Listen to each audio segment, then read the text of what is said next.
नमस्कार दोस्तों, आज हम स्टार्ट करते हैं प्रश्नावली 2.2। प्रश्नावली स्टार्ट हम करते हैं इस मोटिवेशनल लाइन से। जो काम और लोग कर सकते हैं वह काम आप भी कर सकते हैं। प्रश्नावली 2.2 उदाहरण से। उदाहरण नंबर 1, द्विघात बहुपद x square plus 7x plus 10 के शून्य ज्ञात कीजिए। मतलब द्विघात बहुपद दिया हुआ है। ठीक है दोस्तों, इससे पहले हम जानते हैं बहुपद व समीकरण में क्या अंतर है। जैसे ये लिखा हुआ है द्विघात बहुपद, द्विघात बहुपद, और एक होता है द्विघात समीकरण, द्विघात समीकरण। दोस्तों इन दोनों में अंतर क्या होता है, बहुपद व समीकरण में अंतर क्या होता है। दोस्तों बहुपद में अनेक व्यंजकों से मिलकर के पद बनता है जो बहुपद कहलाता है। जैसे x square plus 7x plus 10, तो इसमें तीन पदों का प्रयोग हुआ है, एक पद, दो पद, तीन पद, तो इसको बोलेंगे द्विघात। और इसकी अधिकतम घात 2 है, जो चर है उसकी अधिकतम घात 2 है, तो इसको बोलेंगे द्विघात बहुपद। ठीक है, तो बहुपद को बोलते हैं अनेक अनेक पदों से मिलकर के, ठीक है, बना हुआ हो उसे बहुपद कहते हैं। और द्विघात बहुपद इसलिए कह रहे हैं क्योंकि जो चर है, चर x की अधिकतम घात 2 है, इसलिए इसे द्विघात बहुपद कहा है। जबकि समीकरण, द्विघात समीकरण उसे कहते हैं जिसमें कोई व्यंजक दिया हुआ है, जैसे इसी को मान लेते हैं, ठीक है, इक्वल टू 0। तो द्विघात बहुपद में इक्वल टू 0 नहीं होता, जबकि समीकरण में इक्वल टू 0 होता है। बस समीकरण और बहुपद में यही अंतर है, x square plus 7x plus 10। ठीक है, ये एक बहुपद है, बराबर बहुपद बराबर 0 कर देंगे तो वो एक समीकरण बन जाएगा। और ये अधिकतम 2 घात का बहुपद है, इसकी घात कितनी है, 2, तो इसको बोलेंगे द्विघात समीकरण। दोस्तों इसके जो हल आएंगे उनको बोलेंगे शून्यक। शून्यक ये होते हैं इसके जिसको रखने पर x की जगह, मतलब चर की जगह रखने पर उसके मान 0 हो जाए, ठीक है, शून्य हो जाए, उनको बोलते हैं शून्यक। यानी कि द्विघात बहुपद में वे मान रखने जिसको रखने पर वो बहुपद शून्य हो जाए उसको बोलते हैं शून्यक। जबकि मूल, ठीक है, जबकि मूल मूल द्विघात समीकरण के हल कहलाते हैं। मतलब कि बराबर 0 और इसको सोल्व करें तब जो मान आते हैं उनको मूल कहते हैं। ठीक है, तो शून्यक बहुपद के लिए होते हैं, जबकि द्विघात समीकरण के लिए मूल मूल होते हैं। जबकि दोनों द्विघात समीकरण के लिए मूल व शून्यक बराबर होते हैं। ठीक है, मूल व शून्यक द्विघात समीकरण के लिए बराबर होते हैं। शून्यक और मूल दोनों का मान सेम होता है, लेकिन हम जब भी द्विघात बहुपद कहेंगे तो उनका मूल नहीं कहेंगे, हम उनको कहेंगे शून्यक। ठीक है, और जब भी हम समीकरण कहेंगे तो उनको कहेंगे हम मूल। ठीक है, जबकि दोनों का मान क्या होता है, बराबर होता है। शून्यक द्विघात समीकरण के लिए शून्यक बराबर मूल, शून्यक इक्वल टू मूल।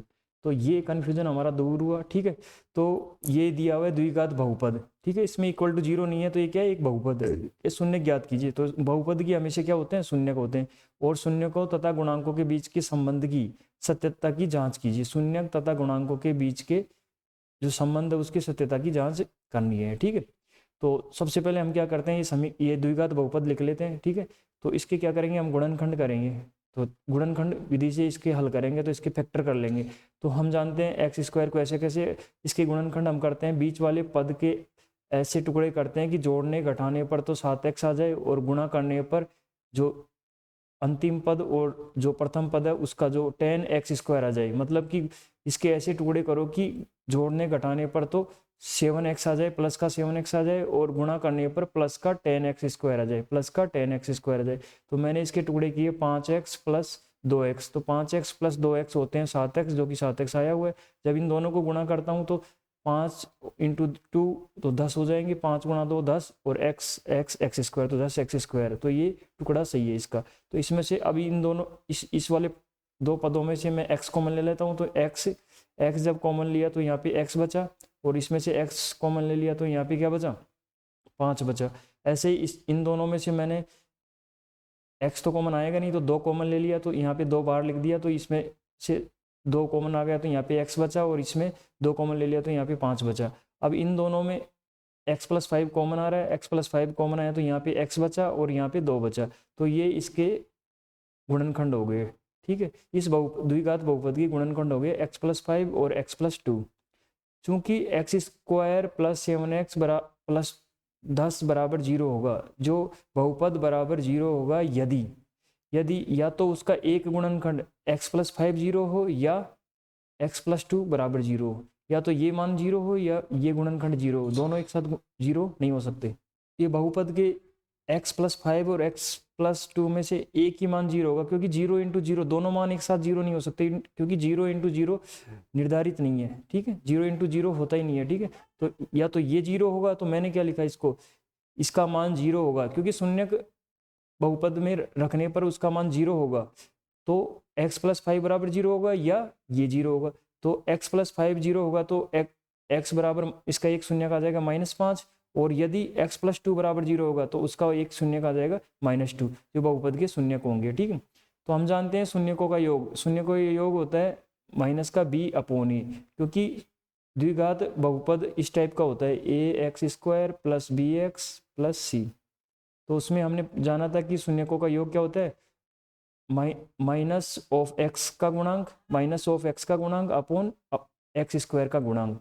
तो -(x) का गुणांक b है, तो -b/a, ठीक है। तो -b/a, तो इसमें -b का मान कितना है, 7 है, तो 7, और a का मान यहाँ पे कितना है, 1 है, ठीक है।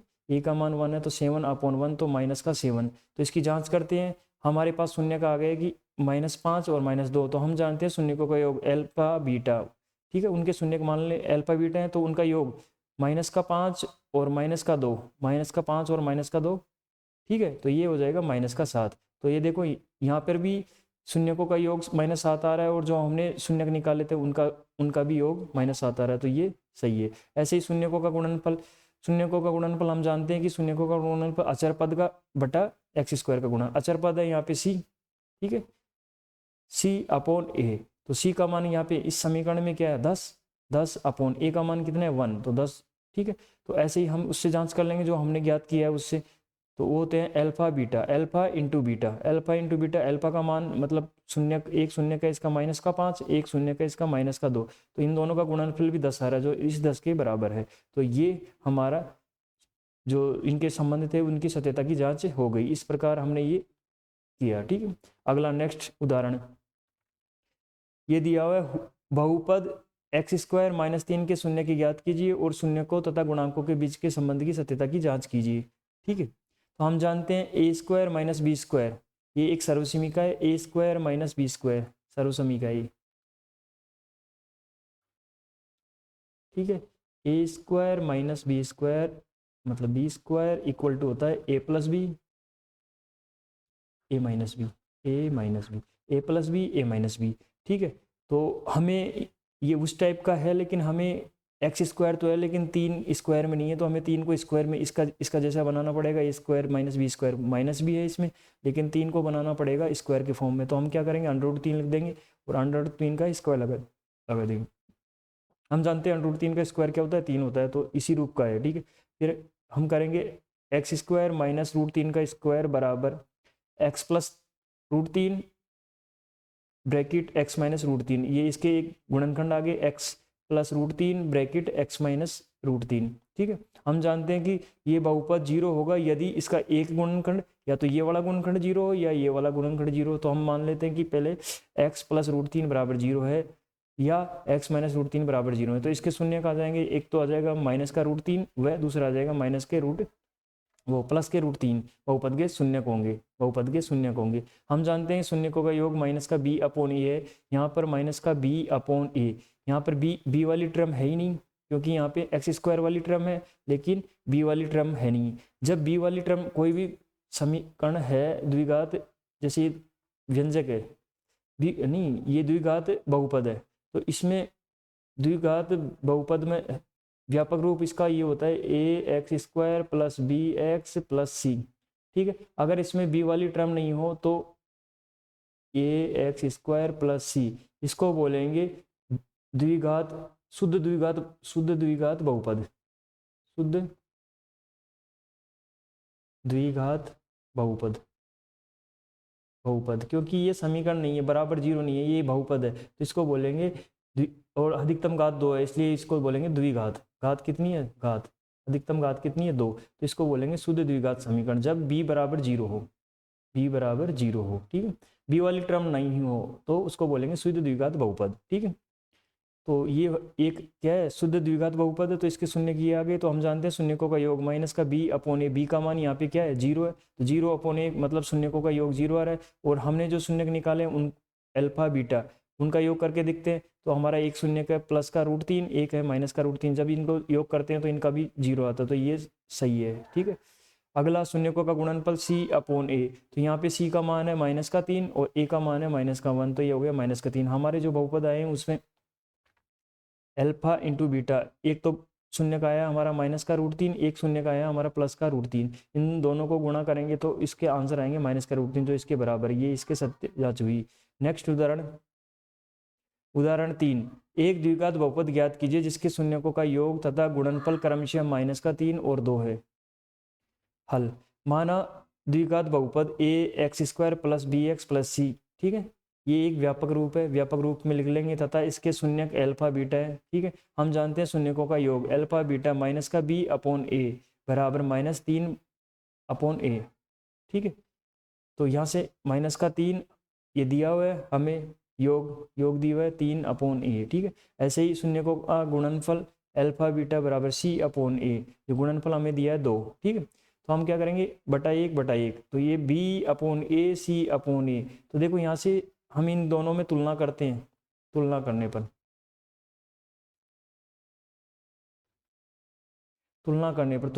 हम पाते हैं कि जो a है, a का मान यहाँ पर 1 दिख रहा है, ठीक है 1, b का मान यहाँ पर देखो, b का मान दिख रहा है यहाँ पे कितना है 3, क्योंकि ये -b है, लेकिन -b हमको तो b का मान देखना है, तो b का मान कितना है 3 है, पर यहाँ से दिख रहा है हमें c, तुलना करने से c का मान दिख रहा है 2, तो ठीक है। a b c के मान आ गए, तो हम जानते हैं कि व्यापक रूप में हम जैसे ही a b c के मान रखेंगे तो द्विघात, ये समीकरण नहीं है, ये क्या है बहुपद, तो द्विघात बहुपद आ जाएगा x² + 3x + 2, ठीक है। वैसे हम जानते हैं कोई भी द्विघात बहुपद निकालना है तो हमें एक ये भी पता होना चाहिए, ठीक है। ये ऑप्शनल वाले क्वेश्चन में हमारे काम आएगा।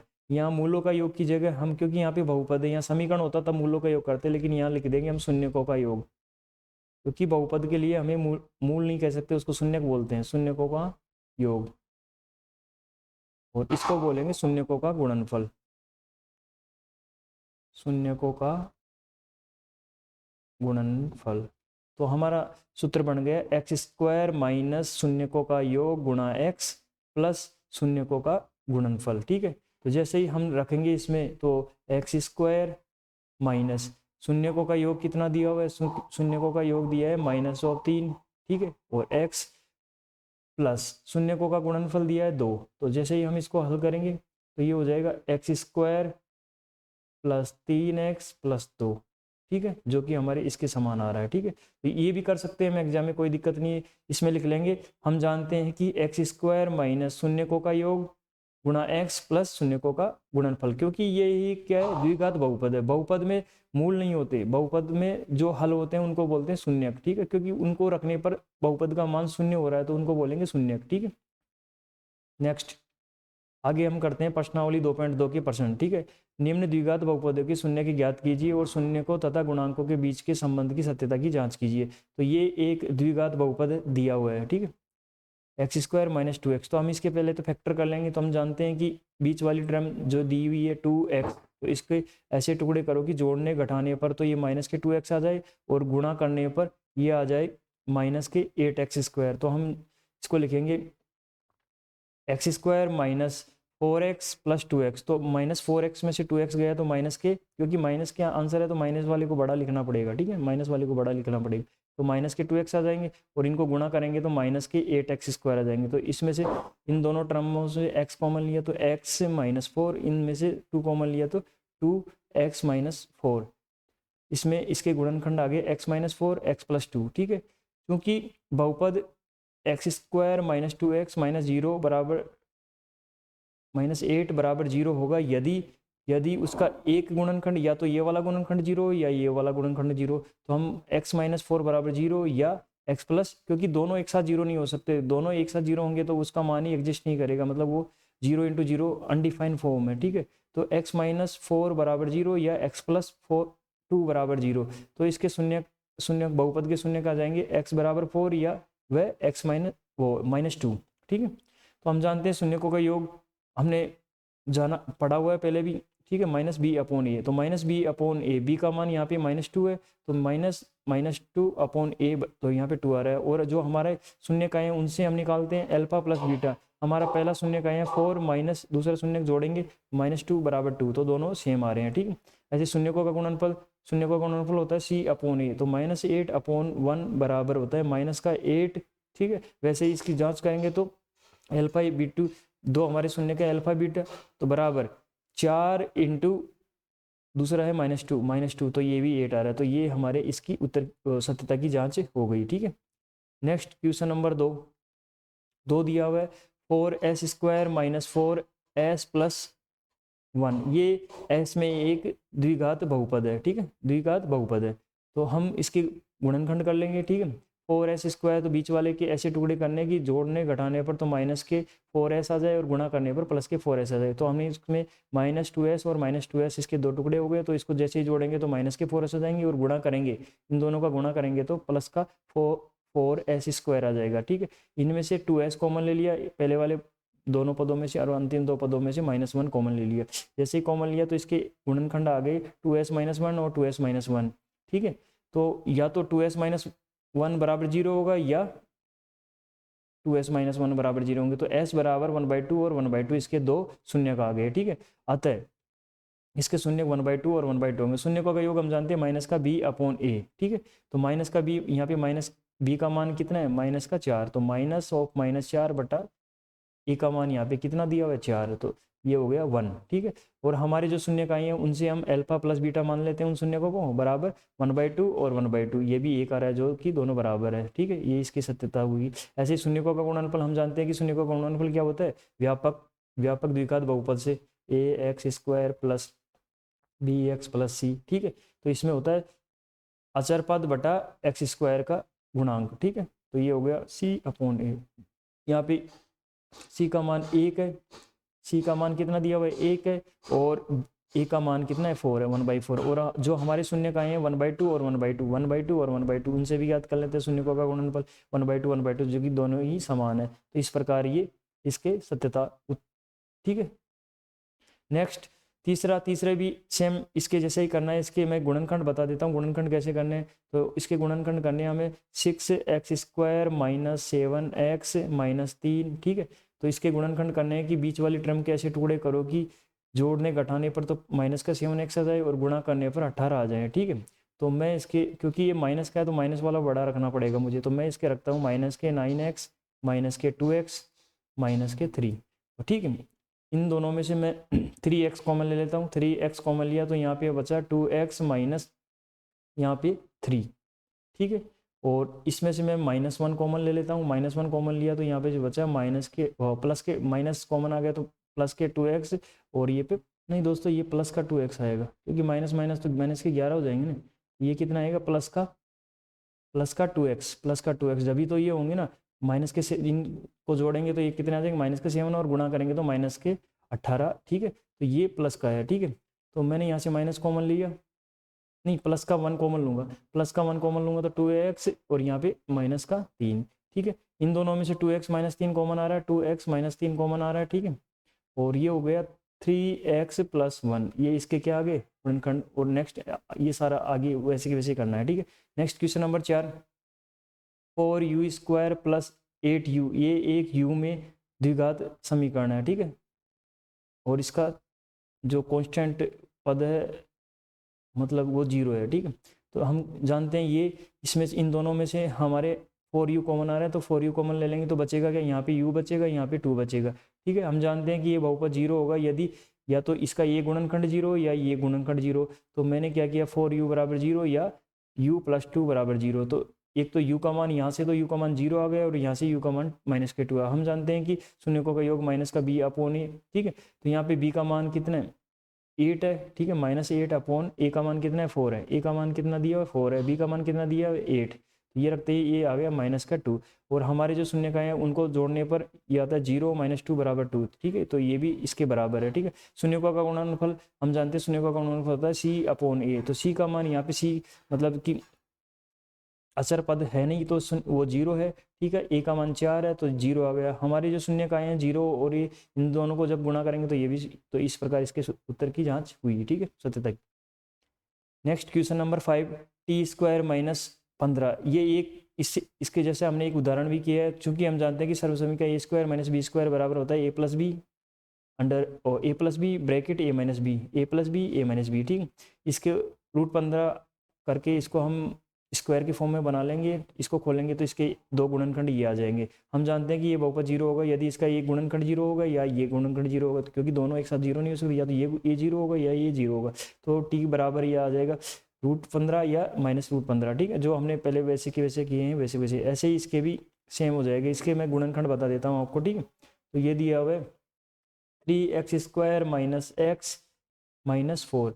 तो हमें बीच वाले के ऐसे टुकड़े करने हैं कि जोड़ने घटाने पर तो -x आ जाए और गुणा करने पर -12x² आ जाए। तो जैसे देखते हैं 3x² दोस्तों 4x + 3x कर दूँ तो इसमें से माइनस का x आ जाएगा और इनको गुणा करूँगा तो 12 -12x² आ जाएगा, ठीक है। तो ये इसके टुकड़े हो गए। तो इन दोनों में से मैं x कॉमन ले लेता हूँ, तो ये हो गया 3x - 4, और इसमें से मैं कॉमन ले लेता हूँ +k1 कॉमन लिया तो ये हो गया 3x - k4, ठीक है। इन दोनों में से कॉमन आ गया 3x - 4, तो बचा क्या x + 1, ठीक है। तो इसको हम नेक्स्ट जो आगे उसी टाइप से कर लेंगे, ठीक है। यदि ये द्विघात बहुपद 0 होगा तो या तो इसका ये गुणनखंड 0 होगा या ये गुणनखंड होगा, और आगे हम जानते ही हैं, ठीक है। नेक्स्ट क्वेश्चन नंबर 2, एक द्विघात बहुपद ज्ञात कीजिए जिसके शून्यकों का योग तथा गुणनफल क्रमशः दिए गए संख्याएं हैं, ठीक है। तो इसमें क्या ज्ञात करना, हमें द्विघात बहुपद ज्ञात करना जिसके शून्यकों का योग दिया हुआ है और गुणनफल दिया हुआ है। तो ये तो योग दिया हुआ है, ये इसका शून्यकों का गुणनफल दिया है। माना कि बहुपद, हम सबसे पहले मानते हैं व्यापक रूप, जो बहुपद का व्यापक रूप है वो मान लेते हैं कि माना कि बहुपद ax² + bx + c, ये एक व्यापक रूप है। द्विघात बहुपद का क्या है, एक व्यापक रूप, ठीक है। व्यापक रूप क्या है, ax² + bx + c, ठीक है। ये एक द्विघात बहुपद का व्यापक रूप है, तो ये मान लेते हैं, ठीक है। तो इसके शून्य को मान लेते हैं हम अल्फा बीटा। तो चूंकि हम जानते हैं अल्फा + बीटा बराबर होता है -b/a, ठीक है। तो ये दिया हुआ है हमें, शून्यकों का योग दिया है 1/4, ठीक है। तो ये -b/a, ऐसे ही शून्यकों का गुणनफल दिया हुआ है माइनस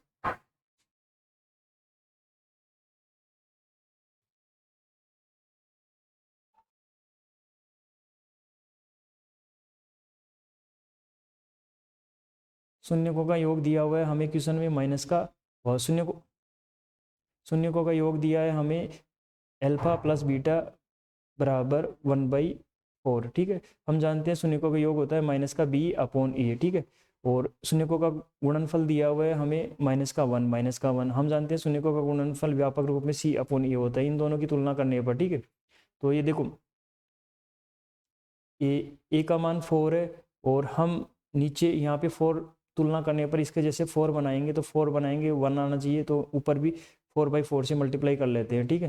तो ये हमारा एक तुलना के लिए वो हो गया, ठीक है। तो यहाँ से a का मान आ गया 4, क्योंकि हमने -4/4 बनाने इसलिए बनाया है क्योंकि a का मान 4 है, ठीक है। तो और हमारा जो इनका जो मूलों का मतलब शून्यकों का गुणनफल आ रहा है वो भी -1 आ रहा है, इसमें कोई फर्क नहीं पड़ रहा, क्योंकि ऊपर नीचे किसी भी संख्या को ऊपर नीचे किसी भी संख्या से गुणा करे तो उसका मान में कोई परिवर्तन नहीं होता, तो ये =1 ही रहेगा, ठीक है। 1 जैसे 2 को गुणा कर दे 4/4 से तो इसका मान 2 ही रहेगा, क्योंकि 4/4 तो कट जाएगा। तो हमने इसके जैसा बनाने के लिए नीचे 4 लाने के लिए ऊपर नीचे -1 को ऊपर नीचे किससे गुणा कर दिया, 4 से, ठीक है। तो यहाँ से हमें तुलना करेंगे तो a का मान तो आ गया 4, b का मान यहाँ से माइनस का मान आ गया, और c का मान आ गया यहाँ पर c का मान आ गया -4। तो हम जब हमारे पास a b c के मान आ गए तो हम द्विघात, ये समीकरण नहीं है, द्विघात बहुपद, ठीक है, द्विघात बहुपद लिख सकते हैं। और x² - b 1x मतलब -x + और यहाँ पे सी का मान -4 है तो -4, ये एक द्विघात बहुपद आ गया, ठीक है। और यह हम कर सकते हैं उससे, ठीक है, मतलब शून्यकों का योग और शून्यकों का गुणनफल से, ठीक है, तो इसमें भी सेम ही आएगा।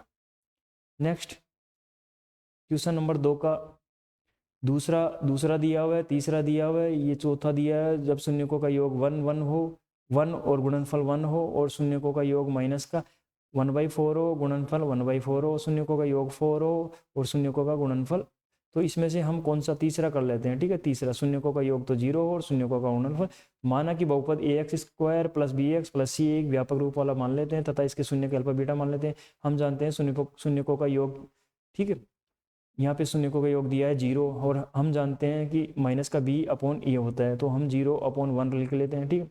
और शून्यकों का गुणनफल यहाँ पे दिया हुआ है √5, ठीक है। हम जानते हैं शून्यकों का गुणनफल क्या होता है, व्यापक रूप में c/a। इन दोनों की हम तुलना करते हैं, तो देखो दोस्तों, a का मान तो यहाँ से क्या आ रहा है, 1 आ रहा है, ठीक है। b का मान यहाँ से 0 आ रहा है, ठीक है। और c का मान यहाँ से आ रहा है √5। जब abc के मान आ गए तो हम बहुपद लिख सकते हैं। तो दोस्तों ये हमने पढ़ा प्रश्नावली 2.2। आगे हम पढ़ेंगे फिर नेक्स्ट प्रश्नावली। धन्यवाद।